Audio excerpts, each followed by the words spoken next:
이게 좀 높나요?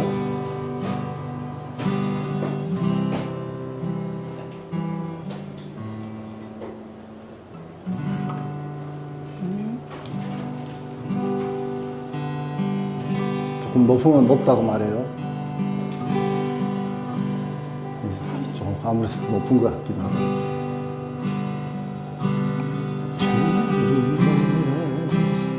이게 많이 높은 것 같은데.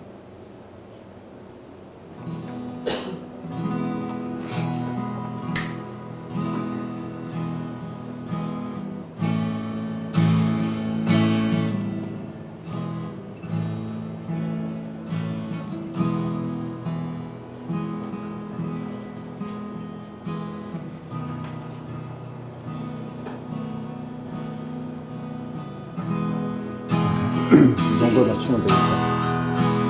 너 예수께 조용히 나가 내 모든 짐 내려놓고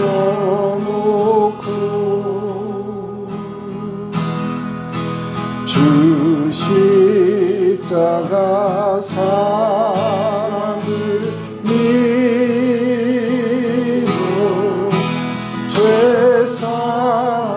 죄사함을 얻으라. 주 예수께 조용히 나가 내 마음을 쏟아놓으라.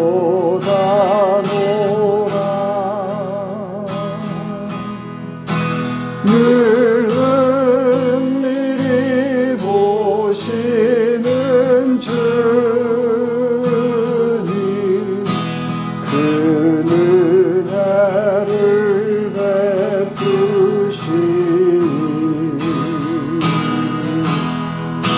주 예수의 은혜를 입어 내 슬픔이 없어지리.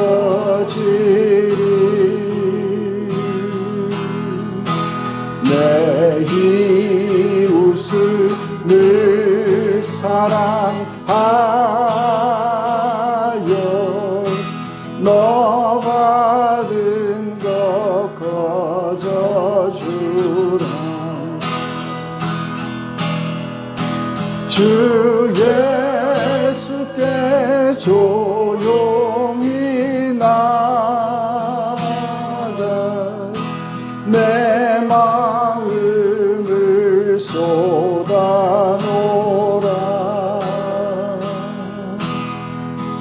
늘 은밀히 보시는 주님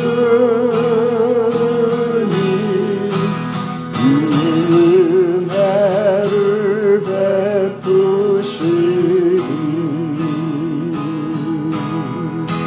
주 예수를 친구로 삼아 늘 내 옆에 모시어라.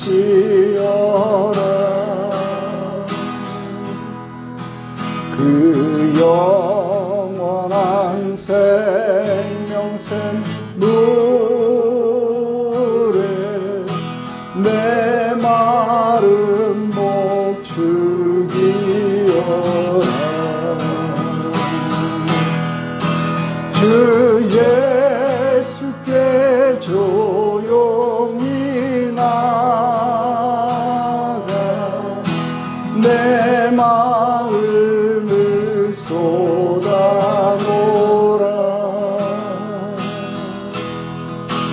늘 은밀히 보시는 주님 그 은혜를 베푸시니 너 주님과 사귀어 살면 새 생명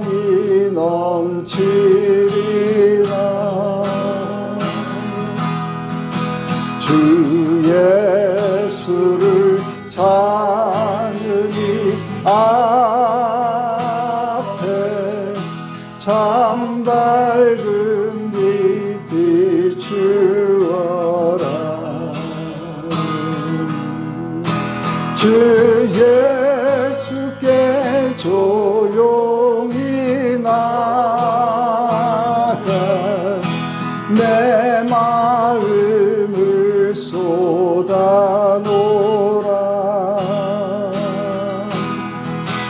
늘 은밀히 보시는 주님 그 은혜를 베푸시리. 우리 4절 한 번만 할까요? 너 주님과 사귀어 살면 새 생명이 넘치리라.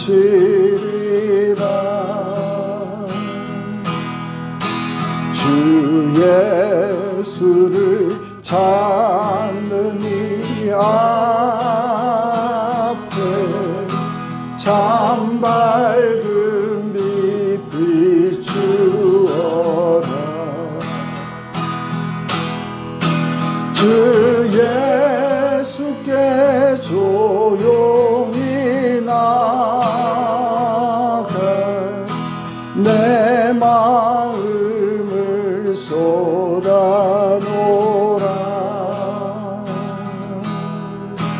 늘 은밀히 보시는 주님 그 은혜를 베푸시리.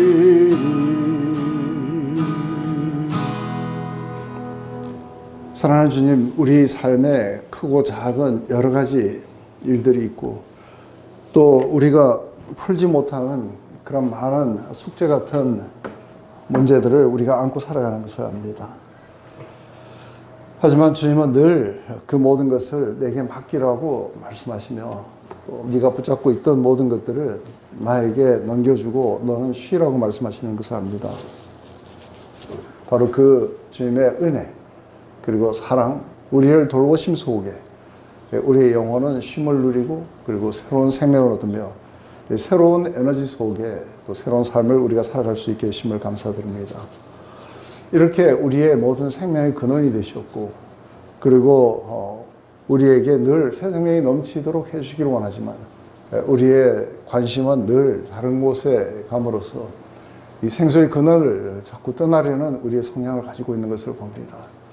하지만 다시 한번 우리의 마음을 모아서 당신에게로 불러주시고 그 속에서 주의 영으로 말미암아 우리 안에 전혀 다른 우리의 삶의 초점들을 허락하셔서 우리가 하나님 나라와 그 의를 우리가 구하며 우리의 마지막 남은 삶까지 다 달려갈 수 있도록 하나님 우리를 그렇게 인도하여 주시옵소서. 오늘도 우리가 사도행전을 보면서 이들은 왜 우리하고 달랐으며 또 이들의 특징은 뭔지 그리고 하나님은 이들을 통해서 뭘 이루시려고 하시는지 이런 모든 것들을 통해 우리의 삶도 또한 재정비될 수 있도록 하나님 그렇게 역사해 주시옵소서. 예수님의 이름으로 기도드렸습니다. 아멘.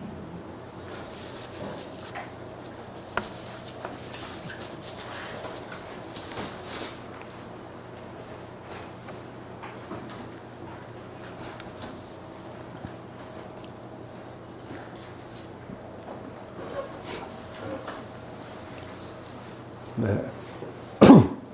지금까지 이제 1장에서 보면은 우리가 지상 명령을 내려주십니다. 그것은 너희는 이 성을 떠나지 말고 여기 유하면서 아버지께서 약속하신 것을 기다리라.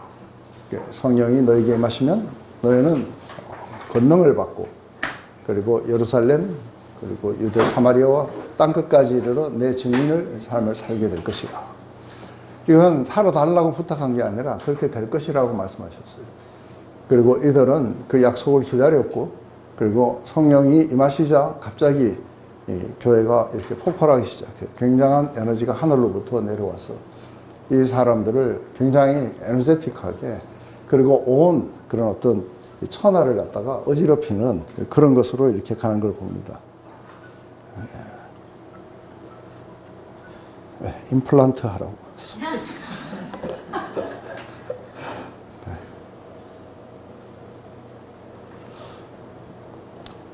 이제 그렇게 되면서 도대체 일어난 이 현상들은 어떤 현상인가 했을 때 베드로가 나와서 요엘서의 말씀을 인용을 하면서 그렇게 하나님이 오래전부터 약속하셨던 그 성령을 이렇게 부어주셨고, 그것은 예수 그리스도의 죽으심과 부활하심으로 말미암아 우리에게 이렇게 일어나게 된 것이다. 이제 3장에 가면은 또 우리가 나면서부터 안전뱅이 됐던 사람을 이렇게 고쳐주면서 또다시 많은 사람들의 주목을 끌게 되고, 솔로몬 행각에 모여가지고 이제 복음을 전하고 이렇게 5,000명이나 이렇게 들어오게 됩니다. 제일 먼저 이들을 시기했던 것은 종교 지도자 가운데 특별히 사두개인들이었어요. 왜냐하면 자신들의 그 신학이 완전히 그러니까 와해되는 지경입니다. 왜냐하면 이들은 늘 부활이 없고 그리고 천사의 존재도 없다. 그랬는데 부활에 대해서 지금 이들이 이렇게 증거하고 있습니다. 뿐만 아니라 이제 오늘 이렇게 보면은 이게 얼마나 효과적으로 전했는지 온 예루살렘 안에 너희들이 전하는 그 도가 완전히 온 예루살렘에 가득 찼다 할 정도로 이제 그러자 점점 자신들이 가르쳤던 것, 자신들의 권위가 점점 무너지는 것 같습니다. 그러자 이들을 1차적으로 투옥을 했다가 그렇게 이제 이 이름으로 너희들은 더 이상 전파를 하지 마라. 그러니까 우리는 그렇게 하지 못하겠다 하면서 구약을 인용을 하면서 우리는 절대로 그렇게 하지 못한다. 이제 그렇게 해갖고 또 이제 뭐 어떻게 하지 못해서 풀어줬는데 이 사람들은 곧바로 나가자마자 또 이제 복음을 전합니다. 그래서 여기 보면 참 끈질기게 그렇게 전합니다. 그리고 이게 하나님의 뜻이라는 걸 갖다가 확신하고 있었기 때문에 그렇게 끈질기게 했을 수도 있다고 봅니다. 그러는 사이에 이제 문제가 교회 내부 안에서 생겼습니다. 아나니와 삽비라의 이야기를 통해서 교회가 한참 모두가 다 한마음 한뜻이 되어서 모든 물건들을 통용하고 뭔가 굉장히 강하게 일어서려는 순간에 그 아나니아의 삽비라의 사건은 그 사람의 그 일반적인 그런 어떤 죄에 대해서 묻는 것이 아니라 이 교회를 갖다가 와해시키는 그런 부분이 굉장히 중요했기 때문에 이제 그 문제가 이렇게 처리가 되었습니다. 그런데 계속해서 이제 이적과 표적과 이런 것들이 많이 나타나서 이제는 시기가 일어나기 시작하고 이제 좀 더 핍박이 조금씩 더 강해져 갖고 우리가 5장에서는 이렇게 핍박이 점점 강해지고 또 오늘 우리가 마지막에 보게 되는 것은 이렇게 헬라파와 유대파의 밥 나눠주는 문제, 워낙 사람 많다 보니까 이제 이 문제를 이렇게 처리하면서 집사를 세우고 그 집사 가운데 한 사람이 스데반입니다. 이 사람이 워낙이 성령이 충만하고 많은 그 능력들이 나타나자 스데반을 갖다가 이렇게 잡아서 죽이는 데까지 가면서 사실 거기까지 가면은 베드로의 역할이 거의 끝나는 것처럼 보입니다. 사실은 베드로는 그 뒤에도 굉장히 많은 활동을 했는데 누가가 이걸 이렇게 했을 때 이제 이 베드로가 예루살렘을 그리고 스데반의 핍박으로 말미암아 이게 사마리아까지 유대와 사마리아까지로 전파됩니다. 그리고는 곧바로 이제 주자가 누구였냐면 바로 이제 사도 바울이 이걸 받아서 땅 끝까지 이르러서 복음을 전하는 이야기들. 이게 하나님의 계획이었고 그리고 그게 굉장히 핍박을 통해서 그리고 교회 안에 뭔가 분열을 이렇게 치유하면서 이런 것들이 이렇게 일어났다는 걸 봅니다. 그래서 다시 한번 오늘 우리는 또 다른 문제, 이제 좀 더 핍박이 좀 더 강해졌어요. 그때 하나님이 어떻게 천사들을 통해서 개입하셨는지. 사도들의 손을 통하여 민간의 표적과 기사가 많이 일어나며 믿는 사람이 다 마음을 같이하여 솔로몬 행각에 모이고 그 나머지는 감히 그들과 상종하는 사람이 없으나 백성이 칭송하더라. 믿고 죽게 나오는 자가 더 많으니 남녀의 큰 무리더라. 심지어 병든 사람을 메고 거리에 나가 침대와 요 위에 누이고 베드로가 지날 때에 혹 그의 그림자라도 누구에게 덮일까 바라고 예루살렘 부근에 수많은 사람도 모여 병든 사람과 더러운 귀신에게 괴로움을 받는 사람을 데리고 와서 다 나음을 얻느니라.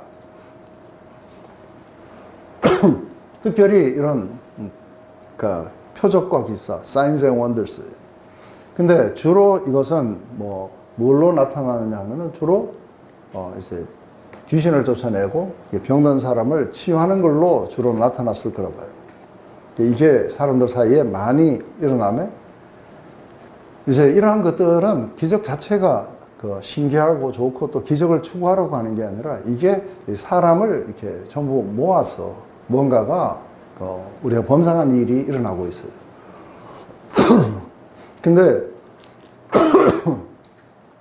제일 중요한 거는 기껏해야 우리가 하나님이 아닌 우리 인간들 중에서 조금 괜찮은 정도의 그런 일들이 일어나거나 이렇게 하면은 제법 한해하고 이 정도로 이렇게 돼요. 그죠?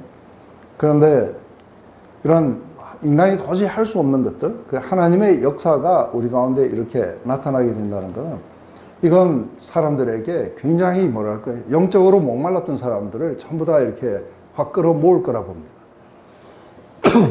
근데 우리가 사도행전을 이렇게 보면서 한 가지 알 수 있는 거는 또다시 이제 우리가 기독교란 뭔가, 우리의 신앙은 어떤 것일까 하고 이걸 했을 때 확실하게 우리가 알 수 있는 것 중에 하나는 모세가 하나님과 대면했던 이야기예요. 그래서 이 모세가 하나님에게 십계명을 받아갖고 내려왔을 때 이 백성들은 금송아지를 만들었어요. 이 금송아지는 하나님의 임재를 자기 스스로가 끌어당겨서 이미지화 시킨 거예요. 그러자 이제 여기에 문제가 생겼고, 그리고 이 십계명의 제2계명이었던 너희를 위해서 새긴 우상을 만들지 마라 했는데 벌써 이미 만들었어요. 그죠? 이것 때문에 언약이 깨어지고, 그리고 굉장히 많은 사람들이 이렇게 처벌을 당했을 때, 그때 우리 하나님이 하셨던 말씀은 내 임재가 너희와 함께 가지 않겠다. 그래서 내가 가면은 너희들이 계속해서 죽고 다치고 할 거다. 그러자 이제 온 백성들이 그 죽음을 무릅쓰고라도 하나님이 함께 하신다, 안 한다면은 우리가 어떻게 갑니까? 하고 슬퍼하며 하나도 단장하지 않았다고 얘기해요. 모세가 하나님께 이렇게 덤벼들면서 했던 말도 그거예요. 우리를 세상과 어떻게 구분합니까? 그것은 하나님이 우리 안에서 역사하시는 게 아닙니까? 근데 하나님이 안 가신다면은 우리와 세상은 구분이 없다고 하는 거예요. 근데 이게 세상과 우리를 구분할 수 있는 건 뭐예요, 그러면? 그렇죠. 하나님의 영이 우리 안에 오셔서 우리를 갖다가 바꿔 가시는 이야기예요. 우리를 통해서 일을 하시는 장면들이에요. 그런데 이게 굉장히 확연하게 일어났던 것은 바로 여기였죠. 근데 이때와 우리 오늘날은 뭐가 좀 다르냐 했을 때, 이때는 사실은 성경도 신약이 없었어요. 그래서 유대인들 먼저 찾아가야 되는 게, 그래도 하나님에 대한 지식이 있는 사람들은 이 구약을 공부했던 사람들이에요. 그래서 유대인들이 먼저 복음을 이렇게 듣게 되겠죠. 그게 아니면 회당을 많이 찾아갔던 이유도, 회당에 헬라인들이, 이방인들이 들어와서 이렇게 구약을 이렇게 헬라어로 번역했는 세프투전을 가지고 공부를 했던 사람들이에요. 그래서 조금 하나님에 대해서 아이디어가 있었던 사람들을 이렇게 이제 찾아가게 되겠죠. 그런데 이때의 그 사도행전 속에서는 굉장히 기적 같은 게 많이 나와요. 기적 같은 게 많이 나오고, 근데 오늘날은 왜 이만큼 기적이 없는가? 이렇게 했을 때 오늘날은 거의 하나님의 완전한 계시가 있는 이 성경이 있기 때문에 그렇게 그 기적에 많은 의존을 하진 않아요. 그렇지만 굉장히 우리의 신앙이 굉장히 아주 이렇게 뭐랄까요, 지적으로 흐르고, 그리고 예배가 죽고 굉장히 갑갑하고 이럴 때에 한 번씩 하나님은 이제 이런 것들을 다시 일으키신다고 봐요. 그래서 제일 가깝게 일어났던 거는 지금부터 약 한 40년 전에 일어났던 이게 비냐드 무브먼트예요. 그게 비냐드 무브먼트에서 제일 중요하게 여겼던 건 표적과 기사예요. Signs and Wonders예요. 그 은사 같은 거. 이런 것들을 했는데 굉장히 많은 죽어갔던 그 유럽들, 그 미국, 캐나다, 이 서구 사회가 이게 완전히 이렇게 깨어나는 역할들을 해준 건 사실이에요. 왜냐하면 뭔가 하나님의 그 역사가 이렇게 막 일어난 거예요. 근데 문제는 이게 너무 이렇게 표적적으로 흘러가가지고, 그래서 사실은 이렇게 진리로 이렇게 깨어나는 것들이 이렇게 뭔가 가치를 상실하게 돼요. 그 전에 일어났던 19세기, 18세기, 17세기에 일어났던 대부흥 운동은 이런 사이언스 앤 원더스가 아니라 바로 성령의 강력한 역사로 인해서 이게 말씀이 막 경험되는 그런 역사들이 이렇게 일어났었어요. 이제 어쨌든 이때 당시에는 사람들을 모으고, 그리고 이때 뭐 성경을 복잡다단하게 해석할 일도 별로 없어요. 그죠? 그래서 아주 심플한 이야기들이었어요. 예수님이 주님이시다. 그분이 죽으시고 부활하셔서 우리의 주가 되셨다. 그래서 죄사함의 은총이 모두가 퍼지고 있다. 이게 아주 심플한 이야기들을 믿음으로 받아들이는, 그것이 거의 전부였을 거라 봐요. 근데 이렇게 뭔가가 범상치 않은 일들이 일어나고, 그리고 사람들은 그 솔로몬 행각에 모여가지고 굉장히 그 사도들의 말을 듣기를 원하고, 그리고 하나님을 알고 싶어 하고 이런 갈망들로 모이는데, 그런데 나머지 사람들, 믿지 않는 사람들은 아예 상종조차도 하지 않아요. 왜냐하면 이게 아나니아와의 삽비라의 사건이 완전히 그 뭐랄까요, 형식적인 크리스천들을 확 줄여버린 거예요. 그런데 비록 이 사람들은 자기는 믿지는 않지만 믿는 사람들을 향해 가졌던 아이디어는 상당히 좋았어요. 그래서 백성들로부터 칭송을 많이 받았어요. 그래서 참 그 믿는 사람은 다르다. 근데 제가 어렸을 때 많이 들었던 이야기예요. 우리 그 마을에 여러 집이 있었지만 그 중에 믿는 사람과 믿지 않는 사람들 이렇게 나눠 있었는데, 근데 저 사람이 교회에 나오는 사람이다 하고 하면은 상당히 좋게 봐줬어요. 근데 요새 교회에 나간다고 말하기가 무서워. 그만큼 백성으로부터 칭송을 받지 못하는 이유가 어디에 있는가 했을 때, 하나님의 역사도 안 일어나고, 그리고 교회가 하나 되지도 않고, 그런 상태 속에 있기 때문에 그러실 거라고 해요. 그래서 이러한 상태 속에서 참된 신자들이 이렇게 모이게 돼요. 그래서 사실은 이게 교회가 참 아이러니한 것은, 이렇게 참된 신자들이 모이게 되면 굉장히 뜨거워요. 그래서 제가 이렇게 우리가 참된 신자들의 모임이었던 이렇게 그 모임들을 이렇게 보면, 우리가 YM이 있어요. YM에 가면은 거기다가 이렇게 믿고 예수님을 따르려고 하는 사람이지만, 그렇지만 조금 그렇지 않은 사람도 있는 게 사실이에요. 그렇지만 대체적으로 이렇게 그 믿음이 뜨거운 사람들이 많이 오기 때문에 모여서 찬양을 하거나 또 하나님의 말씀을 전하거나 뭐 할 때 굉장히 집중도가 높고 그래요. 근데 신학교에 가면은 누가 나와서 찬양 인도를 아무나 해도 돼요. 왜요? 찬양 인도자에게 의존하지 않더라고요. 앞에서 시작만 하면 각각이 전부 예배에 들어가요. 왜냐하면 자신의 삶을 헌신했던 사람들이었기 때문에. 그래서 찬양을 하나 하면 엄청나게, 그러니까 깊이들 뜨겁게들 그렇게 하고, 성찬 하나 하는 것도 이게 일반 교회에서 하는 거하고 달랐어요. 그 속에서 모여서 주님의 그 뜻을 갖다가 함께 같이 그하고 서로를 위해서 축복하고 기도해주고, 그런 게 누가 뭐 이렇게 하라고 하지 않은데도 이렇게 자연스럽게 그렇게 하는 걸 봤어요. 그래서 여기는 아무나 나와서 찬양 인도해도 되겠구나. 근데 일반 교회로 오면은 이제 안 믿는 사람들의 숫자가 많아지니까 이제 엔터테인 받으려고 많이 왔죠.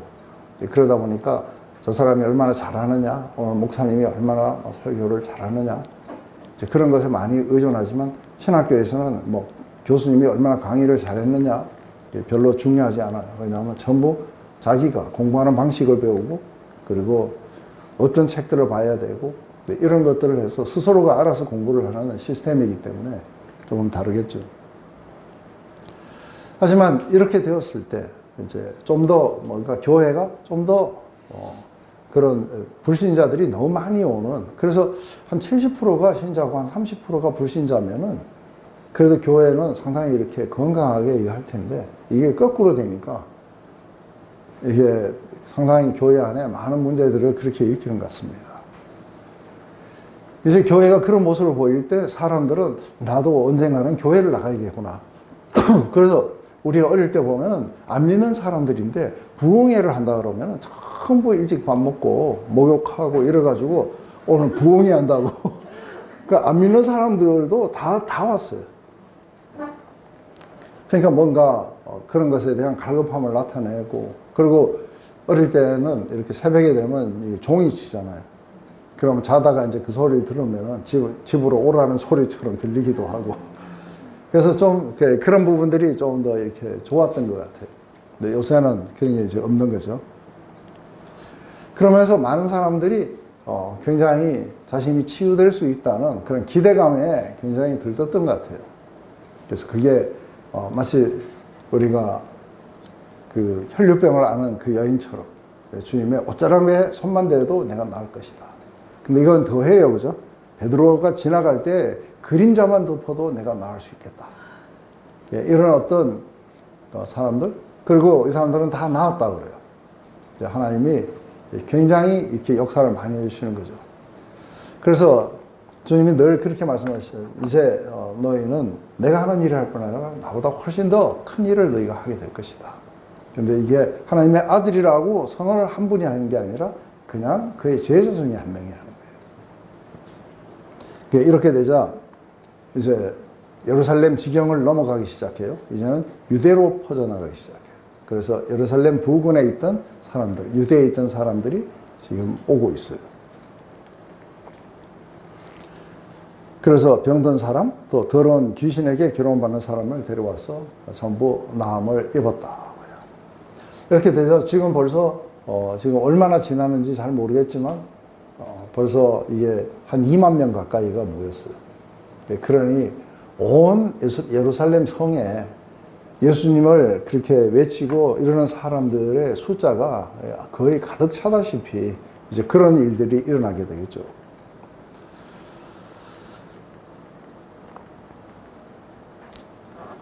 그래서 우리가 이런 이야기를 보면은 약간은 오늘날의 모습과 이렇게 뭔가 많이 다른 그 이유들이 뭔가 했을 때 전부 이렇게 초점들이 예수님께로 이렇게 확 모아지는, 그게 굉장히 지금은 좀 부족한 것 같아요. 그래서 좀 더 우리가 이렇게 좀 급격한 어떤 변화 같은 게 있었으면 좋겠다 하는데 이게 우리의 결심으로는 안 돼요. 이게 성령의 바람이 이렇게 불어와야 돼요. 그래서 저는 그 기도 제목이 있었는데 그게 지금까지 안 들어주셨어요. 그게 뭐냐면 하나님, 우리 교회가 아니라도 괜찮습니다. 그러니까 한번 이 성령의 바람이 불어서 온 도시가 하나님의 그 시대는 그런 거를 한 번만 보게 해달라고. 그래서 교회가 또 연합을 해서 하면 어떻게 했냐 했고, 교회가 연합도 해보고 다 했어요. 했는데 안 불었어요. 그게 우리가 원한다고 부는 건 아닌 것 같아요. 하나님이 하나님의 때에 이렇게 불고, 그래서 결국 안 되는가 보다 이렇게 생각을 하고 지금 그렇다면 내게 주어진 것 복음을 그렇게 끊임없이 전하고, 그리고 사람들을 갖다가 상담해서 하나님께로 깊이 데려가는 그 일을 그럼 하겠습니다. 저는 많은 사람들이 그 비냐드 무브먼트에 대해서 이렇게 부정적인 평가들을 많이 내요.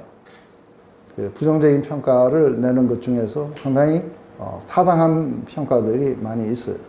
우리를 깊이 이렇게 성숙하지 못하게 했다. 그건 사실이에요. 근데 그렇다면은 그런 거를 배척했는 교회들은 그렇다면은 뭐를 추구하고 있는가 했을 때 오히려 그런 거라도 좀 나타났으면 좋겠어요. 안 그래요? 깝깝한 이야기들, 뭐 틀에 박힌 그런 것들 좀 떠나서 무언가가 우리 좀 일어났으면 좋겠어요. 그게 조금 신학적으로 좀 잘못된 것들 뭐는 상관없어요. 우리 딸이 대학교 2학년을 마치고 힐성교회를 갔었어요. 근데 힐성교회에서 설교하는 거를 제가 들어봤어요. 그 들어보니까 이게 신학적으로는 문제가 많아요. 신학적으로는 문제가 이렇게 상당히 있다고 이렇게 생각을 했는데 다 뜨거워. 이게 목사님은 무슨 이야기하는 거 상관없어요. 전 세계 찬양을 지배하는 거예요. 그래서 갔다 왔는데, 우리 딸이 갔다 왔는데, full of spirit이에요. 그러니까 이게 뭐 신학적으로 막 이게 옳다 그러다 이것을 떠나서라도 좀 이렇게 찬양의 역사들 뭐 이런 것들이 좀 일어났으면 좋겠어요.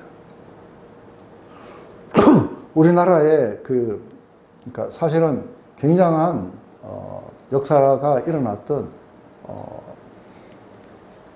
그 경배와 찬양. 경배와 찬양이 사실은 비냐드의 찬양을 가져와서 시작해갖고 그렇게 된 거예요. 근데 뭐 그게 비냐드에서 가져왔다, 어디서 가져왔다, 무슨 소용이 있어요. 그죠? 그 수많은 믿는 자들을 하나님 앞으로 인도했고, 그리고 하나님을 예배하도록 만들었고, 모든 교회가 그렇게 찬양하도록 열어줬으면 저는 그 자체로 굉장히 가치가 있다고 생각해요. 그래서 그걸 주도했던 사람들이 어떤 신학을 가졌다, 안 가졌다, 뭐 그 사람들이 무슨 이야기를 했다 하면 그거보다도 어느 교회든 다 오류를 가지고 있어요. 그렇지만 좀 더 하나님이 뭔가 나타나셔서 우리를 이끄시고 우리 안에 변화를 일으키시고 이런 거를 좀 봤으면 좋겠어요. 죽기 전에 보여주시겠죠? 그래서 이게 우리가 뜨겁게 기도한다고 꼭 일어난 건 아니에요. 근데 한 가지 중요한 거는 이게 닭이 먼저냐, 이게 알이 먼저냐, 이제 이런 어떤 것처럼 사실은 우리가 무엇에든 우리가 올인하게 된다는 것. 올인하게 된다는 것은 그것은 뭔가가 그만한 가치를 받기 때문에 올인하는 건 사실이에요. 근데 올인을 해가는 사람들에게는 분명히 충만함이 와요. 그래서 우리가 하나님 나라에 그렇게 많이 위탁했는 사람들, 그런 사람들에게 늘 그 충만이 이렇게 일어나게 될 거라고 해요. 지금 이제 우리 레노버는 활활 타오르는 그 장작불은 아니에요. 근데 여러분도 아시다시피 이게 그 불을 피워보면 속불은 굉장히 무서워요. 근데 뭐가 필요하냐 하면은 이게 위에다가 올려놓으면 확 탈 수 있는 이게 초신자들이 필요해요. 그래서 여러분들이 나가서 그걸 해야 되는 거예요. 그래야 여러분들이 불의 역할을 아주 굉장히 잘 감당할 수 있는 거예요. 근데 속불을 가만 놔두면은 뜨겁긴 굉장히 뜨거운데 그러다가 조용히 재가 돼버려요.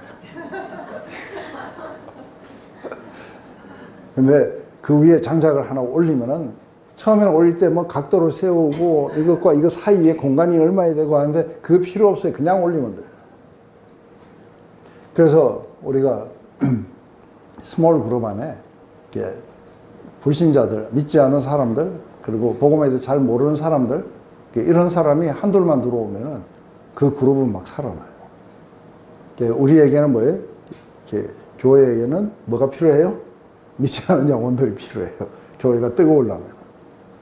그 교회 안에 많이 있어요. 교회 안에 아까 제가 그랬잖아요. 70% 이상은 전부 사실 복음을 몰라요. 그래서 제가 그 사실을 알고 교회 안에 복음화를 시켜야겠다는 생각들을 많이 하게 됐었어요. 그래서 사실 교회 안에서는 누구를 이렇게 만나도 쉽게 만날 수 있어요. 왜냐하면 우리가 어디 전도하러 찾아 안 가도 그 안에 오니까, 그죠? 그러니까 얼마나 편해요. 하나님 보내주셔갖고 우리가 복음화 시켜주고. 그럴 때 우리는 이제 이렇게 뭔가가 굉장히 불타오르고 성령으로 충만하게 되고 그렇게 될 거라고 봐요. 그런데 시간이 오늘 너무 많이 가버렸다.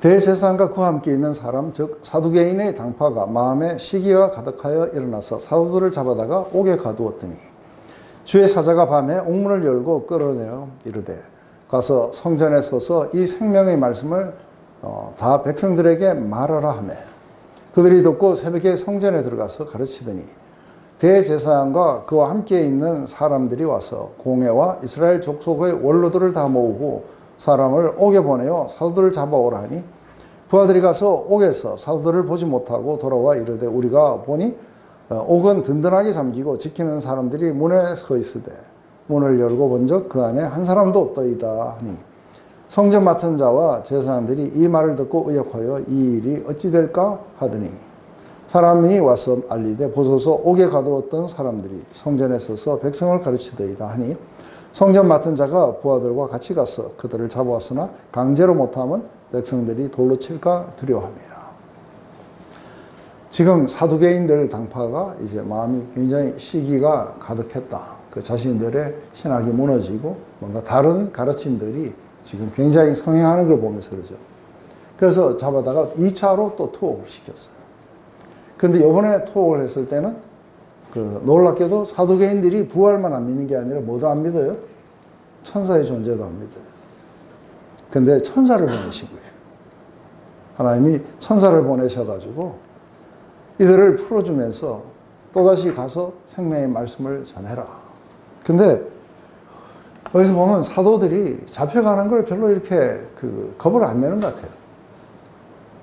잡아가려면 잡아가라 하는 식으로 이렇게 하고, 그리고 잡혀갈 때 저항했다는 흔적도 없이 그냥 가두면 가두는 거고. 그런데 우리가 보통 이렇게 말씀을 전하다가 공회에 잡혀와가지고 감옥에서 이렇게 밤을 지새다가 하나님이 풀어주면은 또다시 새벽부터 나가가지고 성전에서 또 똑같은 메시지를 그렇게 외친다는 거는 굉장히 이렇게 뭐랄까요, 어떻게 보면 고지식해 보이는 것처럼 그렇게 보여요. 그런데 풀어주시면서 천사가 하나님의 말씀을 전하는 것은 계속해서 가서 복음을 전하라. 이런 거 두려워하지 말라는 거죠. 이런 건 하나님에게 별로 문제가 되지 않는다. 그래서 가서 지속적으로 전해라. 근데 참 놀라운 건 이게 천사가 와서 이렇게 풀어준 거예요. 그러자 이제 그 다음날 신문하려고 보니까 사람을 보냈는데 문은 잠겨 있고 그리고 사도들은 없어요. 도대체 이게 어떻게 된 거냐. 그들에게는 하나님이 뭔가 기적적으로 이들을 풀어줬다는 것을 이게 보면은 이렇게 신기하잖아요. 그죠? 신기하고 뭔가가 이렇게 옥문이 단단히 잠겨 있고 사람들은 지키고 있는데 속에 있는 사도들, 죄수들만 사라졌어요. 그래서 어디 갔느냐 하고 찾아보니까 이게 성전에서 아직도 가르치고 있는 거예요. 그런데 이제 우리가 한번 영향력을 보는 거예요. 영향력을 보면은 이 사람들의 영향력이 공회를 넘어서고 있다는 것을 지금 보고 있죠. 예수님도 이렇게 체포되는 걸 별로 두려워하지 않았던 것은 굉장히 많은 사람들이 예수님을 시기도 했지만 굉장히 많은 사람들이 예수님을 따르기도 했어요. 그런데 오늘 여기 보면은 이 사도들이 가지고 있는 이 영향력들이 굉장했다는 걸 보는 거예요. 왜냐하면 잘못 강제로 잡았다가는 밀란이 일어날 수도 있다는 정도의 그런 영향력들을 행사했던 걸 봐요.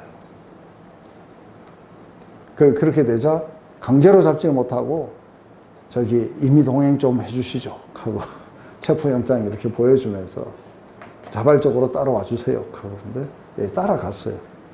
이 사람들은 예를 들어서 자기 편들이 거의 많다는 걸 알면은 우리 얼마든지 그렇게 할 수 있잖아요. 그 사람들을 의지해서 못 잡아가도록 자기를 애워싸도록 하고 막 거기서 선동을 할 수 있어요.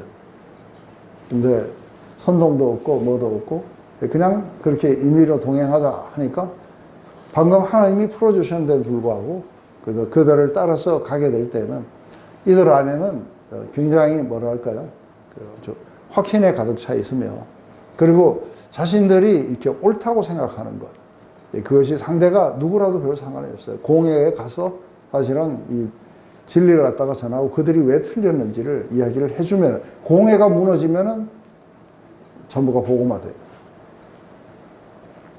그래서 사실은 이렇게 공회를 이렇게 뭔가 이렇게 공략을 해야 되겠다는 생각이 있었는지 투옥되고 또 가면 어쩌면은 매를 맞을지도 모른다는 이런 어떤 생각이 있었겠지만, 그렇지만 이들은 두려워하지 않았어요. 자기 편이 상당히 많았는데도 불구하고 순순히 잡혀갔던 것은 이들 나름대로 어떤 계획이 있었겠죠. 그죠?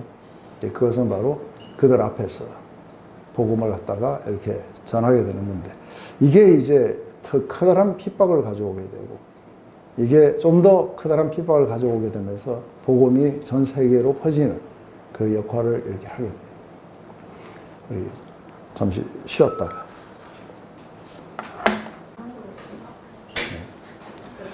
그들을 끌어다가 공의 앞에 세우니 대제사장이 물어 이르되, 우리가 이 이름으로 사람을 가르치 말라 응금하였으되 너희가 너희 가르침을 예루살렘에 가득하니 이 사람의 피를 우리에게 돌리고자 함이로다. 베드로와 사도들이 대답하여 이르되, 사람보다 하나님께 순종하는 것이 마땅하니라. 너희가 나무에 달아 죽인 예수를 우리 조상의 하나님이 살리시고 이스라엘에게 회개함과 죄 사함을 주시려고 그를 오른손을 높이사 임금과 구주로 삼으셨느니라. 우리는 이 일의 증인이요 하나님이 자기에게 순종하는 사람에게 주신 성령도 그러하더라. 제일 먼저 이제 이렇게 공의 앞에 세우고, 이것은 이미 이제 예수님이 이런 일이 벌어질 거라고 이렇게 이미 그 예언을 하셨어요. 그리고 그 일들이 지금 일어나고 있어요. 지난번에 이제 공회는 자기들의 권위가 손상이 됐어요. 왜냐하면 공회의 이름으로 더 이상 이 이름으로 가르치지도 말고 전하지도 말라 하고 음악에 금했는데 그 금기를 네가 깼다고 하는 거예요. 그러면서 이제 왜 우리가 금했는 걸 네가 이렇게 깼느냐. 여기에 대한 사도들의 대답은 굉장히 심플해요. 우리는 하나님이 말씀하시면은 인간이 금하고 안 하고 이런 거하고 상관없이 우리는 할 수 있다. 그래서 이게 마땅하니라. 사람의 말을 듣는 것보다 하나님의 말씀을 듣는 게 훨씬 더 마땅하기 때문에 우리는 그렇게 했다. 하나님이 전하라고 하셨고, 그리고 지금 현재 할 말이 있어요. 그죠? 너희가 우리를 잡아 가뒀지만 하나님은 우리를 풀어주셔서 성전에서 또 그 이름을 전파하도록 하셨다. 그렇기 때문에 하나님의 뜻을 따르는 것이 이렇게 너무 마땅하지 않겠느냐.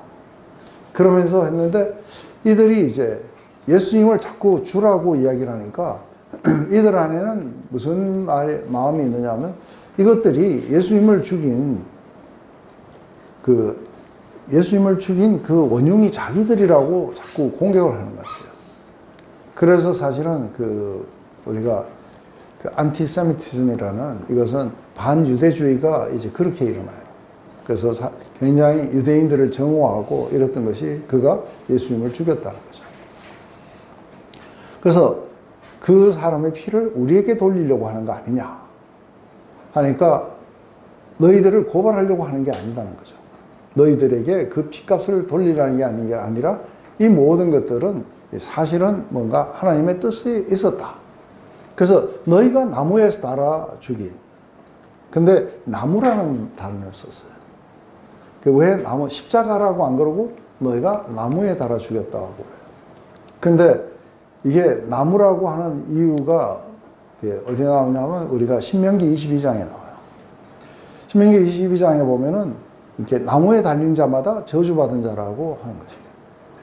그래서 그 나무에 달린 자를 어떻게 처리해야 되는지를 이야기하는데, 이게 나무에 달렸다 했을 때 이들은 금세 신명기 22장으로 돌아갔을 거예요. 이렇게 이토록 저주스러운 죽음을 너희가 했다는 거예요. 그런데 하나님은 도로 살리셨다.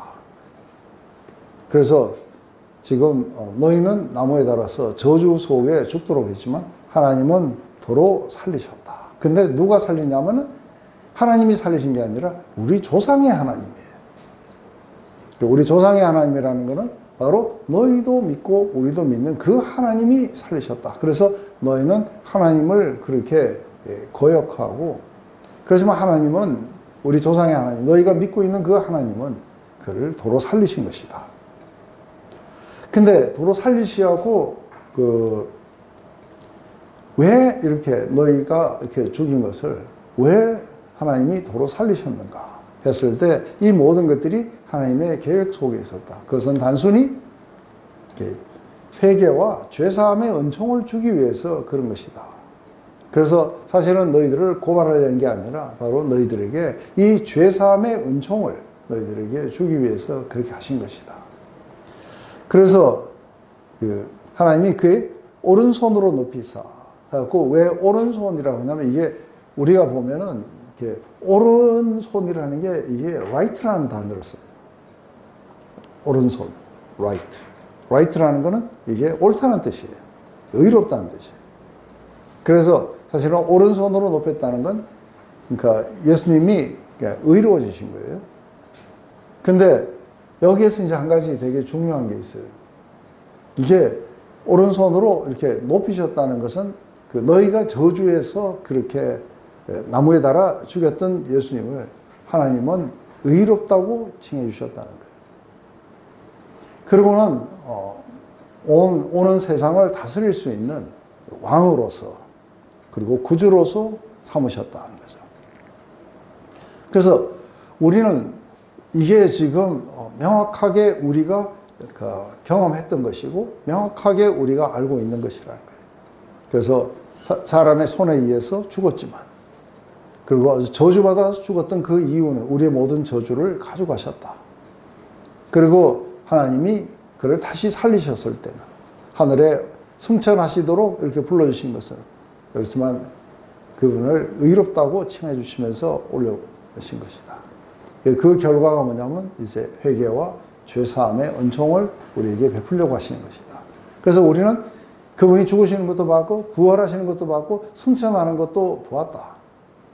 우리는 이 일의 증인이다. 근데 이 일의 증인이면서 또 다른 증인이 또 있다고 하는 거예요. 하나님이 자기에게 순종하는 사람에게 주신 성령도 그러하니라. 그래서 이게 증인이 둘은 있어야 돼요. 그죠? 근데 우리도 증인이고 성령도 증인이다. 그래서 우리의 인간이 증거하지만 하나님도 증거해 주신다. 근데 이제 우리가 성령의 이 증거, 성령도 그러하시니라. 증인이요? 그래서 우리가 여기에서 무슨 단어를 우리가 한번 좀 보기를 원하느냐 하면은 conviction이라는 단어예요. conviction. 이 conviction이라는 단어는 결국은 어떻게 나오고 있냐면은 책망이라는 단어로 쓰고 있는데 책망은 좀 달라요. 우리나라 말로 책망 그러면은 약간 나무래고 뭔가 이렇게 그러는 걸 갖다가 책망한다고 이야기해요.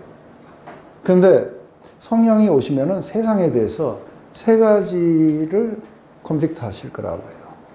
근데 이게 컨빅트는 세 가지를 책망하시느니라고 번역이 되는데 책망이라기보다는 이 세 가지를 뭔가가 잘못되어 있다고 이렇게 밝혀주시는 거예요. 그게 컨빅션이에요.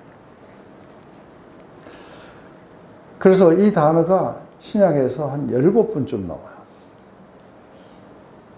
근데 도대체 이 책망이라는 단어, 그러니까 죄에 대한 책망, 죄에 대한 컨빅트, 죄를 갖다가 이렇게 밝히 드러낸다? 이렇게 한 사람이 죄를 깨닫게 된다? 밝히 드러낸다? 뭐 이런 어떤 의미가 있는 거죠.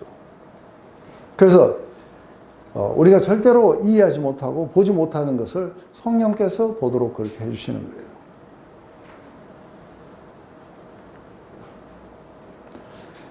그래서 이제 지금 종교 지도자들에게는 그들의 죄가 뭐냐면 자기의 메시아를 거절했고 그리고 죽였고 그리고 저주스럽게 그렇게 달아맸다는 거죠. 이 자체가 너희가 하나님을 거역하고 살고 있다는 것. 이게 성령의 역사가 아니면은 이게 깨닫기가 상당히 어려워요. 그래서 지금 우리 요한복음 10장, 16장으로 다시 한번 돌아가보면 그러나 내가 너에게 실상을 말하노니 내가 떠나가는 것이 너에게 유익이라 내가 떠나가지 않으면 보혜사가 너에게 오시지 아니할 것이요 가면 내가 그를 너에게 보내리니 그가 와서 죄에 대하여 의에 대하여 심판에 대하여 세상을 책망하시리라. 죄에 대하여라 하면 그들이 나를 믿지 아니하며 의에 대하여라 하면 내가 아버지께로 가느니 너희가 다시 나를 보지 못하며 심판에 대하여라면 이 세상 임금이 심판을 받았습니다. 그래서 이제 내가 가는 것이 왜 유익이냐면 내가 가게 되면은 또 다른 보혜사라고 이야기해요. 또 다른 보혜사. 이것은 또 다른 보혜사라고 이야기하는 것은 예수님이 이 땅에 계실 때에 직접 사람들에게 가르치셨어요. 그래서 뭐가 너희들의 죄인지, 너희들의 그 위선이 뭔지 이런 것들을 이렇게 깨달을 수 있도록 주님이 직접 가르치셨어요.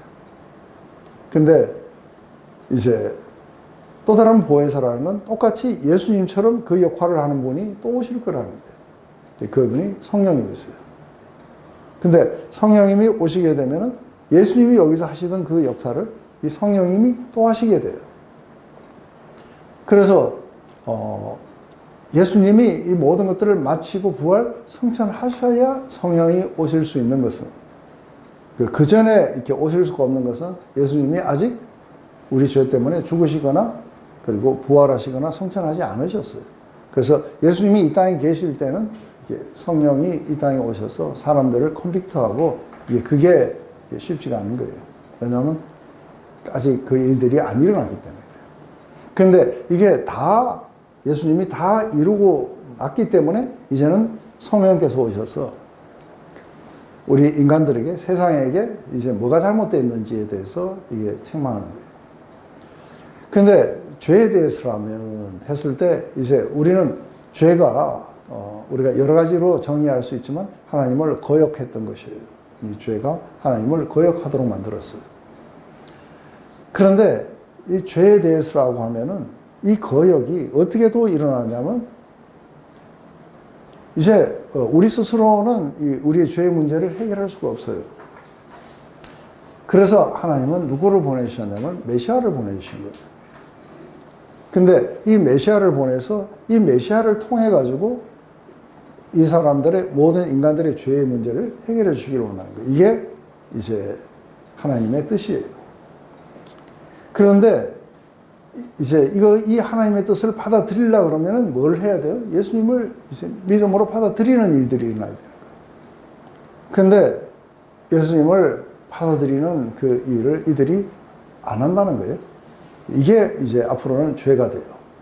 왜냐하면 우리가 처음에 이 죄라고 했을 때는 하나님에 대한 거역이에요. 그죠? 근데 이 거역이 어떻게 나타나냐면 하나님이 온 세상을 구원하시기 위해서 메시아를 보내주시고 우리 인간의 죄의 문제를 해결해 주시는 것을 거역해요. 안 믿는다는 거는. 그래서 이게 여전히 또 다른 형태의 이렇게 심각한 거역이죠. 이제는 이거를 거역하게 되면은 이제는 사함이 없어요. 그래서 지금부터는 우리가 이렇게 거역 이렇게 할 때 조그마한 거 하나님의 뜻을 갖다가 우리가 다 못 따랐던 거 이런 거를 이렇게 우리가 거역이라고 이야기를 하겠지만 하지만 그건 아주 자질구레한 이렇게 손발 씻는 이야기들이에요. 근데 진짜 거역은 하나님이 뭔가 우리에게 이게 행해 주셨고 그리고 하나님의 뜻이 그렇게 나타나는데도 불구하고 그것을 받아들이지 않는 것, 이게 거역이에요. 그래서 우리가 처음에 거역이 그렇게 일어나요. 이 열매는 따먹지 마라 했는데 인간의 죄가 그것을 거역하도록 만들었어요. 근데 그 뒤에도 여러 가지 거역이 있겠지만 가장 큰 거역은 뭐냐면 바로 우리 인간을 다시 회복시키기 위해서 하나님이 메시아를 보내주신 거예요. 그리고 십자가에서 죽으시고 부활하시고 성천하셔서 우리에게 지금 현재 있는 삶에서부터 돌이켰어. 죄사함의 은총을 받으라고 이렇게 우리에게 그 은혜를 베푸신 거죠. 그런데 그걸 거역하는 거예요. 근데 이 거역을 심각하게 생각하지 않는 거예요. 그래서 이 거역을 아주 굉장히 강하게 하는 사람들이 누구냐면 종교 지도자들이었던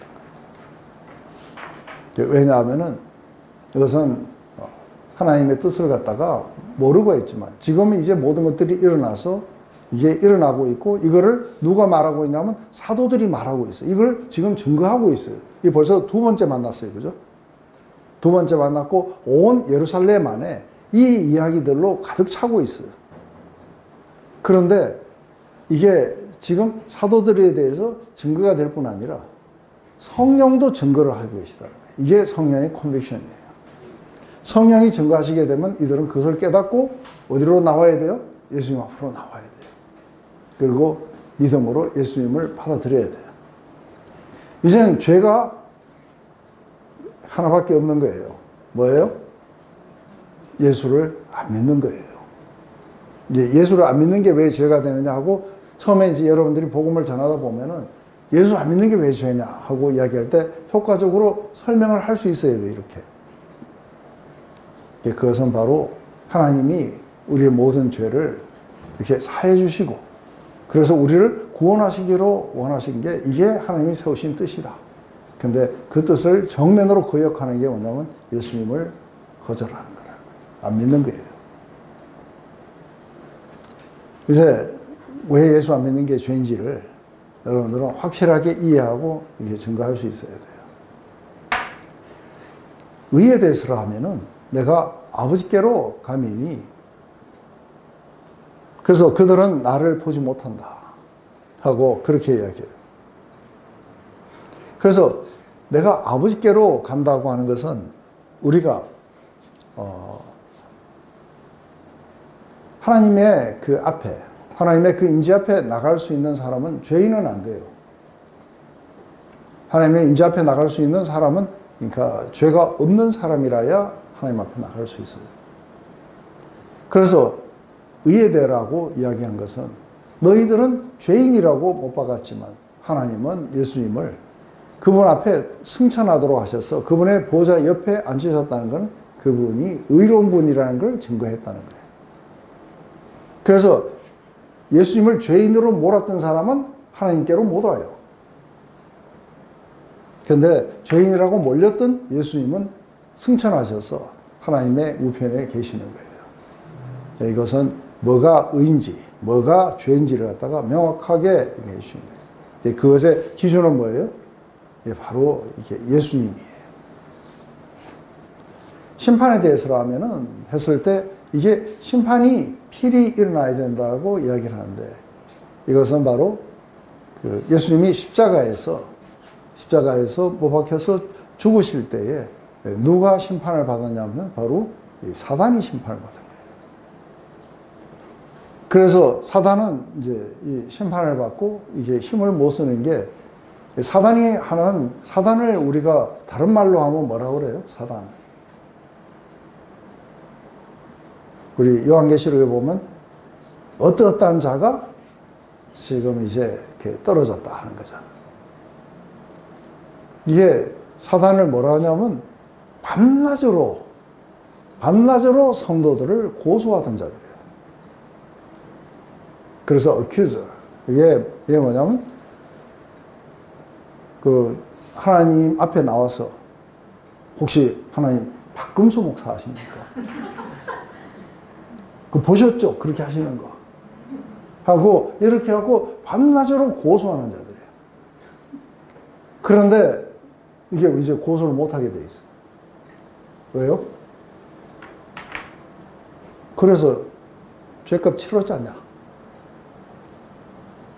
그래서 이제 고소할 건덕지가 없었어요. 왜냐하면 이 십자가는 이게 사단이 일할 수 있는 건덕지가 사라졌어요. 그래서 이미 처벌을, 죄값을 다 치렀노라. 그래서 더 이상 고소당하지 않아요. 그래서 그리스도 예수 안에 있는 자에게는 정죄함이 없는 거예요. 그런데 이 사단이 심판을 받았으면 이 사단은 예수님을 갖다가 사실은 믿지 않아요. 그죠? 근데 이 사단이 심판을 받았으면 예수님을 받아들이지 않는 사람들의 심판은 확연하다는 거예요. 그래서 세상의 임금, 그들의 우두머리가 심판을 받았으면 쫄개들은 당연히 심판을 받을 거라고 하는 거예요. 심판에 대한 확실성. 이 세 가지. 예수님을 믿지 않는 죄, 그리고 예수님이 의로운 분이셨다는 것. 그래서 모든 세상은 죄인으로 판명이 되는 거예요. 예수님을 찔러 죽였고 예수님을 거절했던 모든 자들은 전부 다 죄인으로 판명되는 거예요.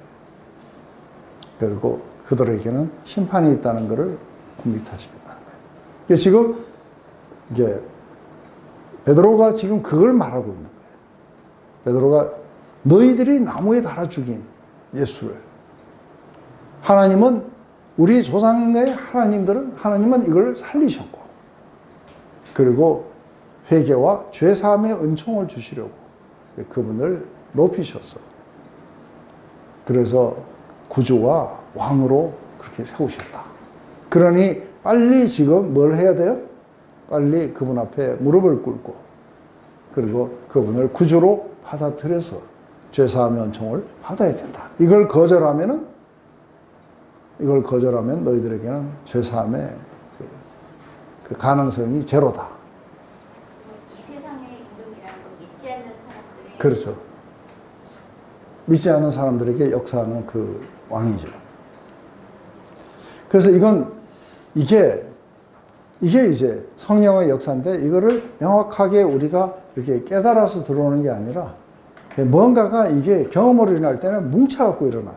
뭔지도 모르게 막 그렇게 나와가지고 자신을 갖다가 죄인으로 알고 예수님을 자기의 구주로 그렇게 받아들이게 되는 거죠. 이게 이제 그렇게 해서 일어난다고 봐요.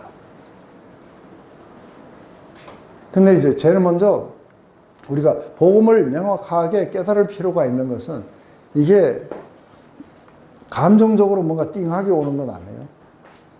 그렇지만 우리가 복음을 명확하게 깨닫는 것이 감정에게도 영향을 미쳐요. 그래서 이 깨달음이 감정에 영향을 미치고, 그리고 삶을 변화시키는 이 근원이 될 수 있다고 보는 거죠.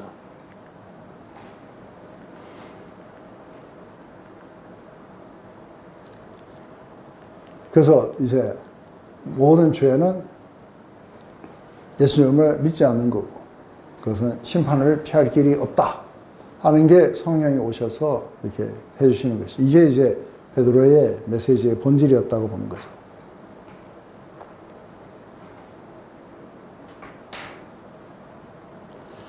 그래서 우리가 전해야 되는 그 핵심이 바로 이 파트라고 봐요. 핵심은 바로 그리스도의 죽으심과 부활하심으로 말미암은 이게 죄사함의 은총, 그리고 다스리시는 예수 그리스도, 이것을 우리가 전해야 된다고 봐요. 여기에 대해서 우리가 세 가지의 반응이 나와요. 세 가지의 반응은, 이게 죄가 오히려 더 복음을 듣고 강팍하게 될 수 있어요. 그래서 이 죄가 강팍하게 되었을 때는 굉장히 폭력적으로 나타날 수 있어요. 그래서 우리가 알다시피 이게 굉장히 폭력적으로 나타나는 게 이제 제일 먼저 나와요. 자, 이걸 제가 이럴 테니까 숨을 고르고, 이게 좀 기네요. 그들이 듣고 크게 노하여 사도들을 없이 하고자 할세. 바리새인 가마리엘은 율법교사로서 모든 백성에게 존경을 받는 자라. 공회 중에 일어나 명하여 사도들을 잠깐 밖으로 나가게 하고 말하되, 이스라엘 사람들아, 너희가 이 사람들에게 대하여 어떻게 하려는지 조심하라. 이전에 드다가 일어나 스스로 선전하며 사람이 약 400명이 따르더니 그가 죽은 후 죽임을 당하며 따르던 모든 사람이 흩어져 없었고, 그 후 호적할 때 갈릴리 유다가 일어나 백성을 꾀하여 따르다가 그도 도망한 적 따르던 모든 사람이 흩어졌느니라. 이제 내가 너희에게 말하노니 이 사람들을 상관하지 말고 버려두라. 이 사상과 이 소행이 사람으로부터 났으면 무너질 것이요, 만일 하나님께로부터 났으면 너희가 그들을 무너뜨릴 수 없겠고 도리어 하나님을 대적하는 자가 될까 하노라 하니, 그들이 옳게 여겨 사도들을 불러 채찍질하며 예수의 이름으로 말하는 것을 금하고 노니, 사도들은 그 이름을 위하여 능력받는 일에 합당한 자로 여기심을 기뻐하면서 공의 앞을 떠나니라. 그들이 날마다 성전에 있든지 집에 있든지 예수는 그리스도라고 가르치기와 전도하기를 그치지 아니하니라. 제일 먼저 왔던 반응은 굉장히 분노로 반응을 해요. 분노로 반응해서 이 전하는 자들을 죽여야겠다는 이 반응이 일어나게 돼요. 이것은 죄가 아주 강화된 형태가 되겠죠. 그죠?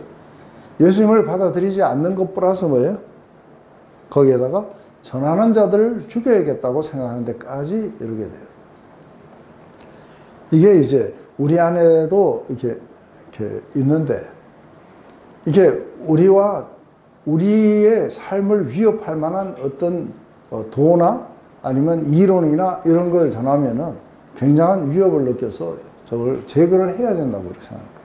그래서 사실은 교회가 이단에 대해서 굉장히 막 날카롭게 이렇게 여기게 되고 하는 그 부분이겠죠. 근데 오히려 이단에 대해서 대항하는 것보다 진리를 강화시켜줘야 되는데, 이단만 하고, 이게 이단만 대처하고, 이게 뭔가 진리를 강화시키는 거를 이렇게 잘 안 하게 된다면은, 그것도 또한 모순일 거라 봐요. 그래서 이제 제일 먼저 여기에 대해서 굉장히 아주 격렬한 반응, 저것들을 잡아서 죽여버려야겠다 하는 이러한 반응으로 일어나는 것은 죄가 아주 굉장히 강화된 그런 어떤 형태라고 봐요. 그런데 두 번째는 이게 가마리엘의 반응이에요. 가마리엘의 반응은 좀 더 약간 좀 스투피드하게 어리석다고 봐요. 굉장히 어리석고, 이 사람이 가지고 있는 이 논리도 상당히 모순은 많아요. 근데 이 가마리엘은 누구냐 했을 때, 가마리엘은 이런 바리새인인데, 이게 종교학교를 세웠던 그 사람의 아들로서, 이 사람은 보통 이제 우리가 랍비라 그러면은 우리가 굉장히 존경받는 선생이에요. 그런데 랍비를 넘어서서 그 위에를 뭐라 그러냐면 라반이라고 그래요. 그래서 이 가마리엘은 라반이라고 그래요. 그래서 이 가마리엘을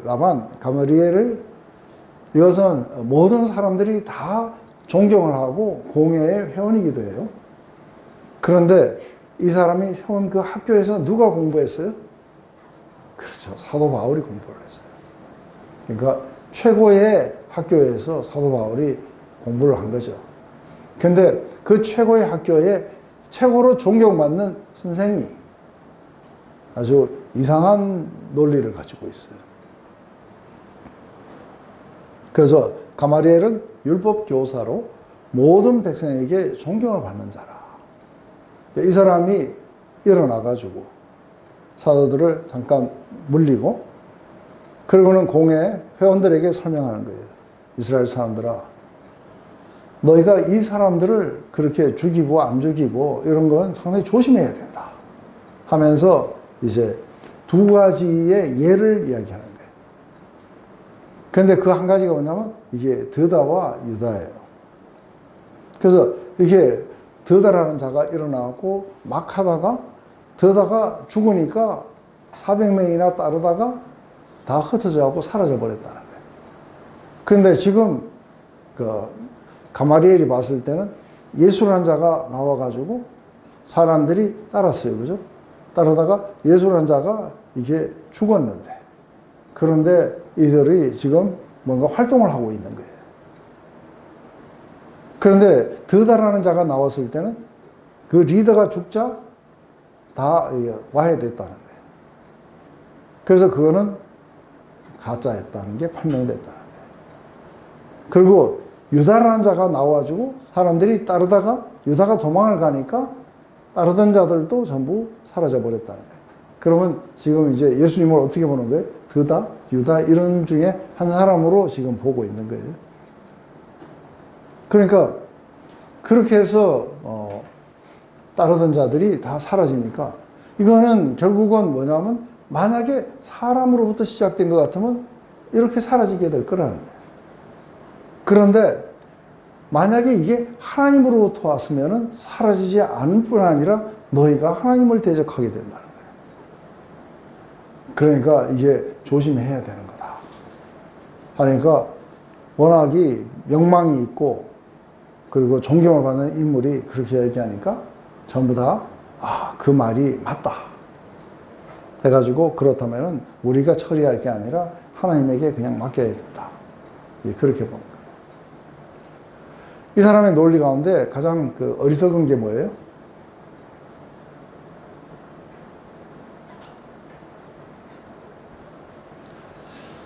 저는 그러니까 이게 복음의 진리 안에서 잘 서지 못한 교회들 가운데 큰 교회들 많아요.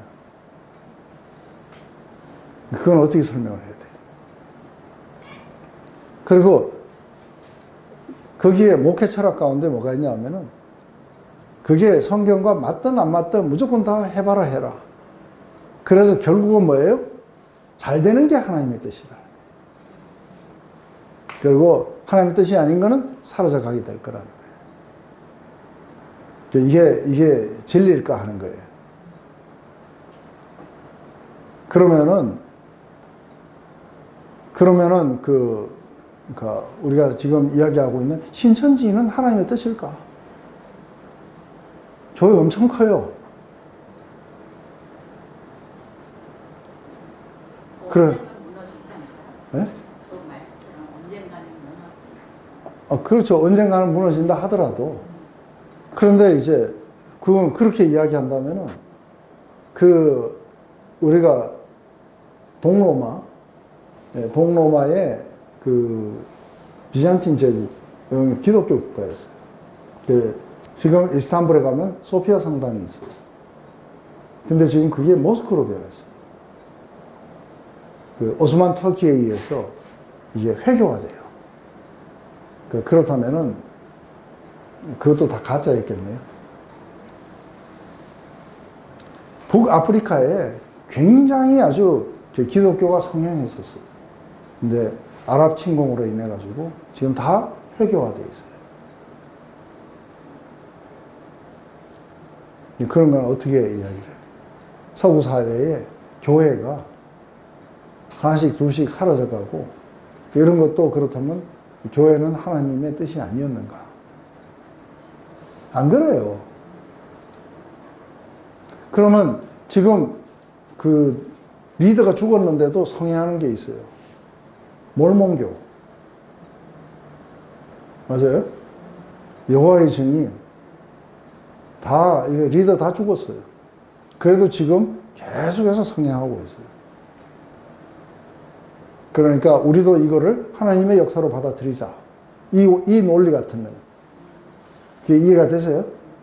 뭔가가 살아남고, 그래도 잘 되면은 그건 하나님의 뜻이고, 이게 사라지면은 하나님의 뜻이 아니다는 거예요. 근데 이 논리를 가지고 있는 사람들이 많아요. 그래서 하나님의 뜻이 아닌데도 이걸 시행해보고 잘 되면은 이게 하나님의 역사라고 이렇게 이야기할 수가 있어요. 과연 그런가? 리더가 죽은 지가 지금 몇천 년이 돼도 잘 되는 게 이게 불교와 모슬람이에요. 이거는 어떻게 설명을 해줘야 돼요?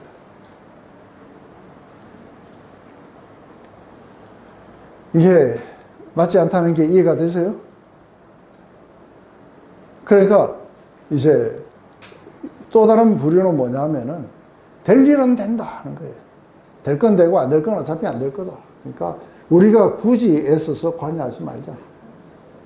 그냥 모두가 다 캐세라. 그죠? 캐세라 세라. What will be will be. 일어날 건 일어나고 될 건 된다. 그러니까 가만히 지켜서 수수방관하면서 구경하면 된다 하는 게 이게 가마리엘의 논리예요. 그런데 이 어리석은 것을 하나님이 또 사용하셔서 사도들을 풀어주게 돼요. 이게 상당히 재밌죠, 그죠? 그래서 언론 보면은 하나님이 가마리엘을 세우셨구나 하는데 아니요. 가마리엘의 어리석은 어떤 자기의 나름만의 존경받는 데서부터 나왔는 어떤 이야기들이 사실은 안 맞는 이야기죠. 그런데 그냥 내보내려니까 조금 해요. 그래서 이제 어떻게 해도 이들이 다시는 예수의 이름으로 전파하지 못하도록 뭔가 좀 조처는 취해야 돼요. 그런데 이게 신명기에 보면은 매를 때릴 때는 40대를 못 넘게 돼 있어요. 그래서 하나님은 40대를 넘지 말라고 했는데 인간들은 한 대를 덜 때려가지고 자비를 베푼다는 의미에서 40에 하나 감은 매를 갖다가 사도 바울은 5번 맞았어요. 그래서 아마 39대 맞았을 거예요. 사도들이. 그래서 그들이 그것을 옳게 여겨 사도를 불러 채찍질하며 예수의 이름으로 말하는 것을 금하고 노니. 그래서 이들은 채찍을 맞았어요. 그 채찍을 맞고 그렇게 하고 나올 때에 이렇게 하면은 이 사람들은 이런 어떤 채찍의 두려움들 이런 걸로 인해 가지고 이제 굉장히 소극화될 거라고 생각을 했어요. 그죠? 그런데 이게 채찍에 때리는 게 어떻게 사도들을 다시 더 불을 붙이게 되는 역할을 하게 되는 건지 거기에 보면 이렇게 나오는 거예요. 예수의 이름으로 말한 것을 금하고 노니 사도들은 그 이름을 위하여 능력받는 일에 합당한 자로 여기심을 기뻐하면서. 그런데 이게 지도자들의 의도는 채찍을 때려가지고 이들이 디스카리지 돼가지고 소심해지길 바랬는데 채찍에 때리니 기쁨이 솟아나요. 근데 이게 실제 안에 가면은 아주 쉬운 거예요. 실제 안에 들어가면은 이게 굉장히 쉬워지는 건데. 근데 이론상으로는 좀 약간 이상하죠. 그죠? 그래서 사도들이 이게 자학하는 사람들인가? 채찍에 맞으면서 으악 하고 기뻐하고 그런 사람인가? 그건 아니죠. 그죠? 그런데 우리가 사도 바울의 이야기 속에서 보면은 뭐라고 나오냐면 우리 빌립보서 1장에 자신은 지금 감옥에 있는데 어떤 사람은 자기가 감옥에서도 복음을 전하는 걸 보면서 용기를 얻어서 순전한 마음으로 전하는 사람도 있는데 어떤 사람들은 자기에게 괴로움을 더하기 위해서 풀어 복음을 전하는 사람들이 있다는 거예요. 그랬을 때 사도 바울은 자기에게 굉장히 많은 괴로움과 고난을 가져다 주는 그것이라 할지라도 그런데 so what 하고 나와요. 영어로 보면 so what.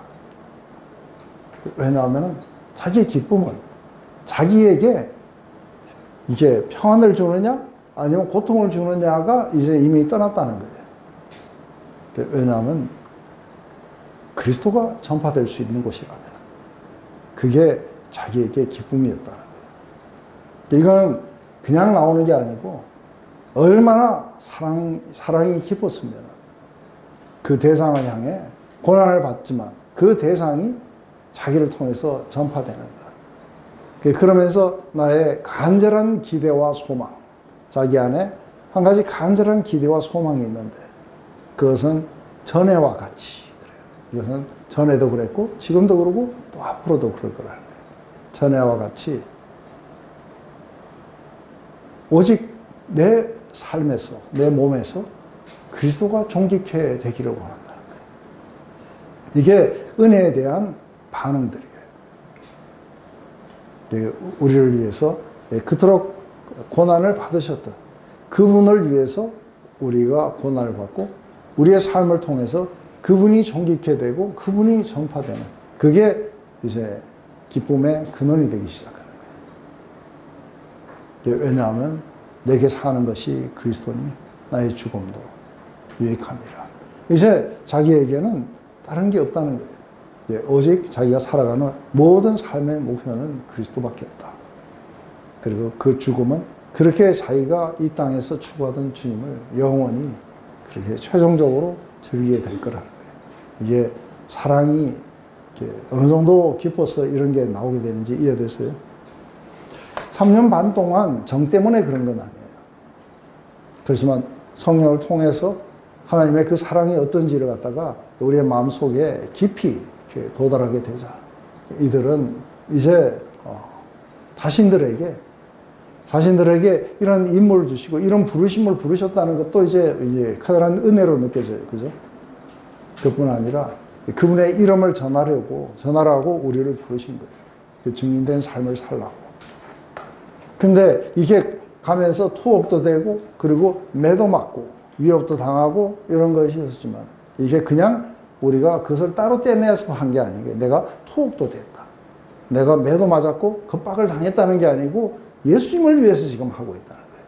이게 그리스도의 남은 고난을 내 몸된 육체에다가 채운다는 거예요. 그리스도와 고난을 나눠 가지겠다는 거예요. 그것으로 인해서 그리스도와 내가 온전히 하나가 되겠다는 바로 이 관점 속에서 이들은 그리스도를 향해서 그리스도를 위해서 받는 이 고난을 오히려 거꾸로 기쁨으로 느낀 거예요. 그래서 이제는 뭐예요? 사도 바울이 뒤에 가면 로마서 14장에 그렇게 이야기해요. 이제는 우리를 위해서 사는 자가 없고 우리 모두가 다 주를 위해서 사니 우리는 삶과 죽음 모두에서 주의 것이니라. 이게 사실은 이 사람들이 고난을 견디고 그리고 담대하게 끝까지 복음을 전파할 수 있던 그 이유가 바로 그리스도를 향한 이 사랑의 마음, 그리고 그분을 향해 온전히 자신의 삶을 맡겨드린 거예요. 그리고 주님이 아버지여 내 영혼을 아버지께 맡겨드립니다 하듯이 주님 내가 내 삶을 주님에게 온전히 맡겨드립니다. 그리고 이제는 주를 위해서 사는 것이 내게 최고의 기쁨입니다. 그래서 오히려 거꾸로 이게 급박해가지고 디스카레지 시키려고 했는데 거꾸로 뭐예요? 기쁨으로 이것을 떠나가게 돼요. 그리고 이 기쁨은 계속해서 뭘 하게 돼요?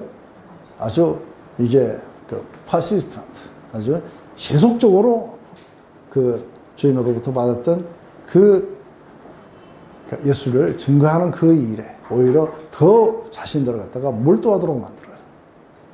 그래서 그 결과 고은이 앞을 떠나냐 그들이 날마다 성전에 있든지 집에 있든지. 그래서 이게 디모데에게 우리 디모데 후서에서 사도 바울이 이렇게 명령하는 거예요. 너는 산 자와 죽은 자를 심판하실 그리스도 예수 앞에서 내가 너에게 음이 명하노니. 굉장히 바로 그리스도 앞에서 너에게 명한다. 그래서 굉장히 무겁죠, 그죠? 그 뭐냐면 때를 얻든지 못 얻든지. 그게 지금은 우리가 복음을 전할 때가 아니다. 지금은 전할 때다. 이런 거 그거 이렇게 따지고 하지 말라는 거예요. season out of season.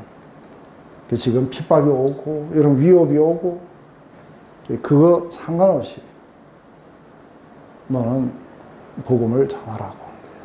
이게 네가 맡은 임무였고 안수회 때 기도했을 때 너에게 바로 주었던 너의 은사고 너의 직무, 네가 살아가야 되는 목적이다.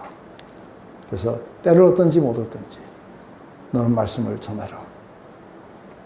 이들은 지금 이런 어떤 위협들과 뭐 이런 것들이 있지만 뭐예요?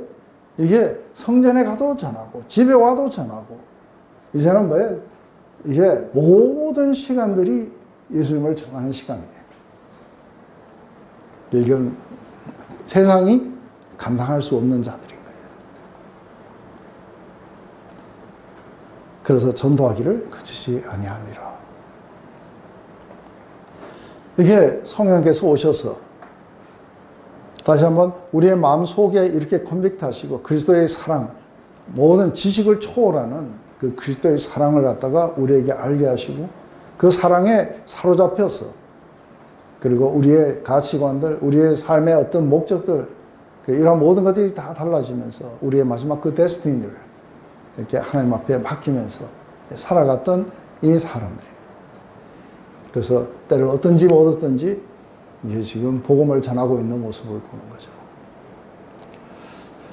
참 어떻게 보면 굉장히 멋있어요. 그죠? 우리가 좀 더 현명해야 된다고 하면서 겁먹고 이렇게 되겠죠. 그러면서 오히려 막 그런 상황에서 복음을 전하는 사람들을 보면 조금은 약간 무모하지 않았냐 하고 뭐 이렇게 생각할 수 있어요. 근데 그것은 하나님이 평가하실 거고 우리에게 주신 것은 감옥에 있는 사람을 끄집어내 가지고 새벽에 지금 세워갖고 복음을 전하라고 하고 있어요. 그리고 그것으로 인한 고난은 오히려 우리에게 커다란 기쁨으로 내가 이제는 뭐예요? 그리스도의 것이라는 것이 확실해요. 그리스도를 위해서 고난을 받기 때문에. 이런 사람들이 내가 구원 받았냐 안 받았냐 뭐 이런 거는 생각하지도 않을 거예요.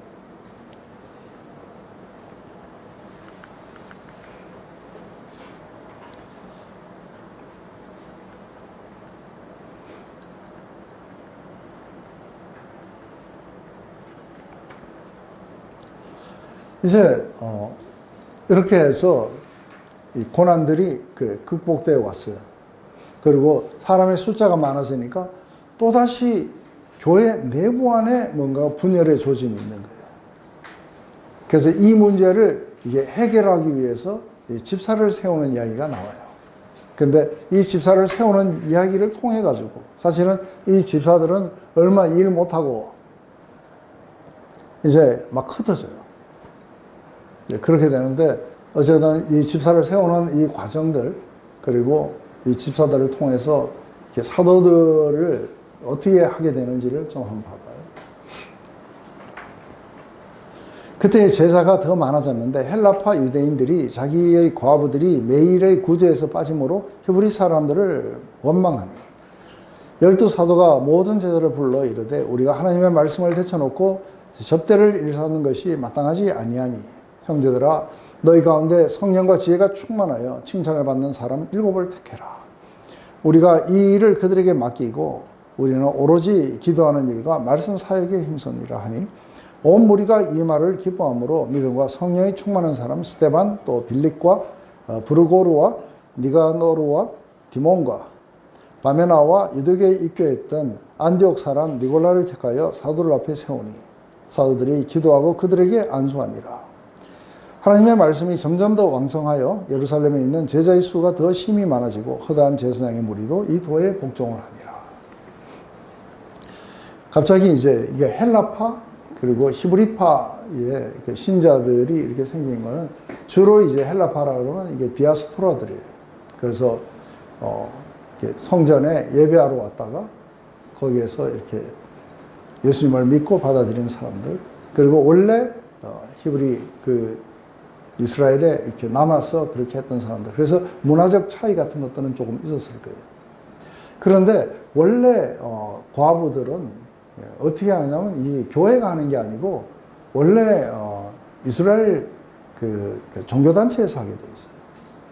그래서 사실은 이 일은 누가 하게 되느냐면 이게 공회에 있는 이 사람들이 밑에 시켜가지고 이 과부들을 갖다가 이게 밥을 주고 이러한 것들을 이렇게 했었어요.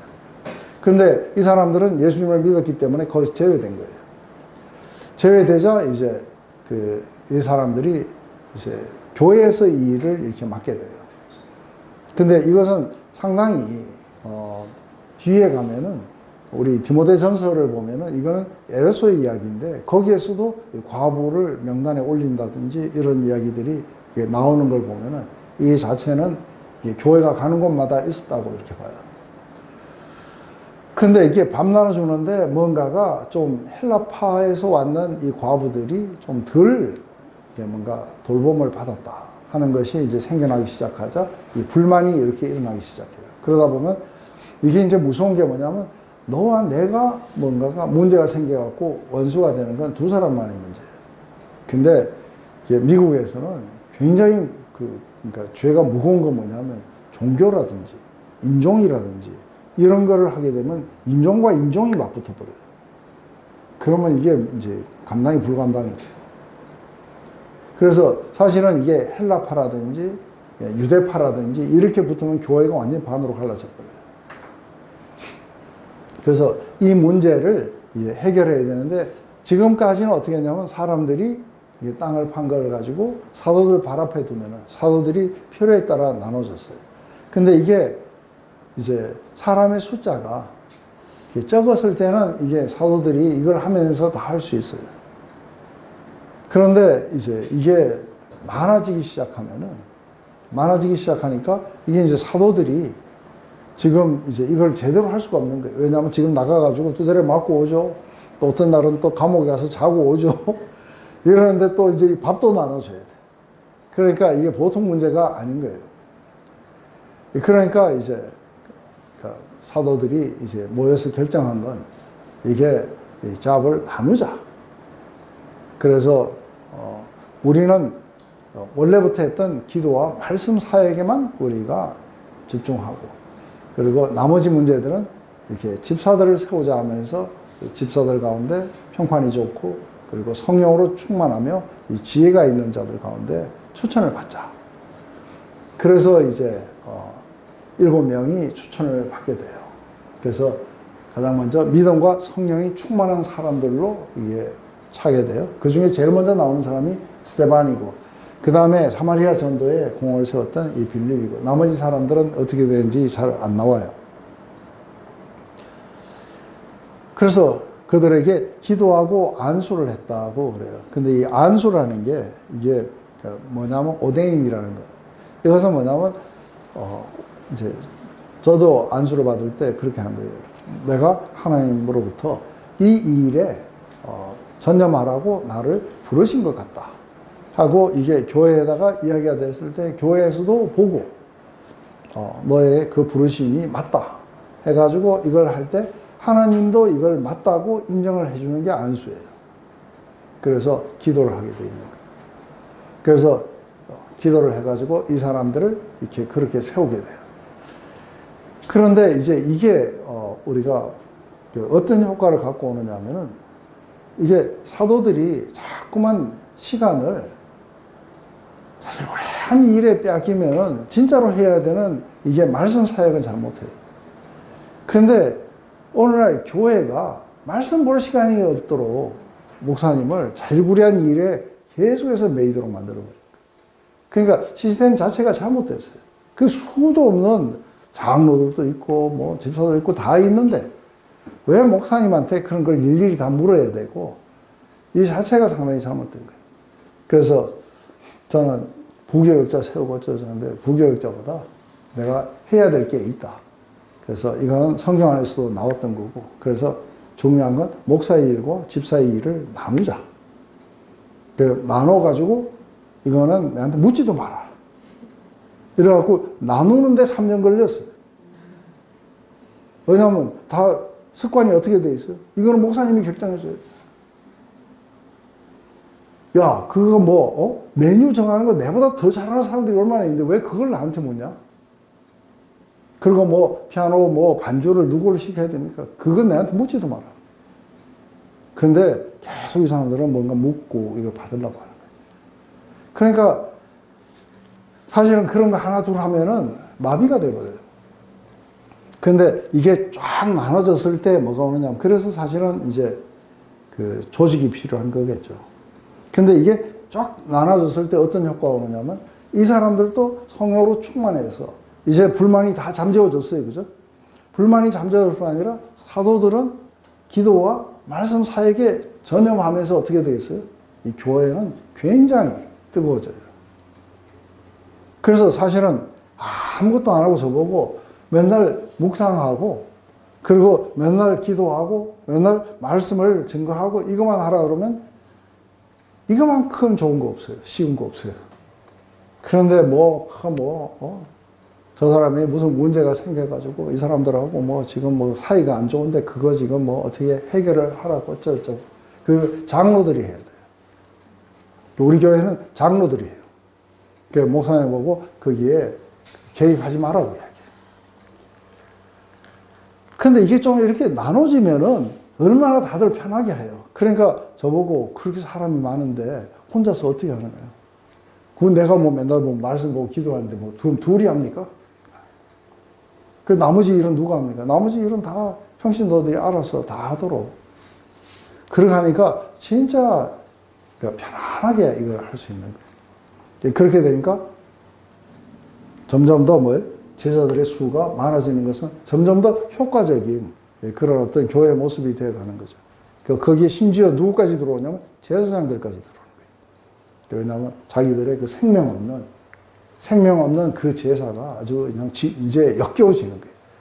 이렇게 뭔가 생명이 있고 활발하게 일어나는 교회를 보면 제사장들은 우리를 뭔가 하는 거예요. 그래서 사실은 이미 제사장까지 간 사람들은 이러한 것들을 보면서 우리가 잘못된 시스템에 들어와 있구나 하는 걸 알고 들어왔을 거라 봐요. 이제 우리 다음 시간에는 이제 스데반의 이야기로 우리가 7장과 6장과 7장까지가 전부 이제 우리 스데반의 이야기, 굉장히 긴 스데반의 설교가 일어나요. 제가 기도하고 마칠게요. 하나님, 오늘 우리가 초대교회 때 어떤 일들이 일어나고 있었고 또 교회가 펴나서 어떻게 조직화해 나갈 수 있으며 그 구분은 무엇이었는지를 우리가 봅니다. 하나님, 이렇게 우리를 그렇게 살아있게 만들며 하나님을 향해서 이토록 우리의 마음이 하나로 모아지며 그리고 그 모아진 마음들이 전 세계로 퍼져나가는 그 일에 주께서 약속하신 성령을 우리 가운데 부어주시고 하나님의 뜻을 알리시고 또 우리를 임파워해 주셔서 하나님을 사랑하게 하시고 그리고 우리의 의지로도 하나님의 뜻을 따르려고 하는 이 놀라운 운동들을 봅니다. 하나님, 우리에게도 동일하게 성령을 부어주시고 다시 한번 충만케 하셔서 당신의 영광을 위해서 우리의 남은 삶을 온전히 드릴 수 있도록 우리를 인도하여 주시옵소서. 예수님의 이름으로 기도드렸습니다.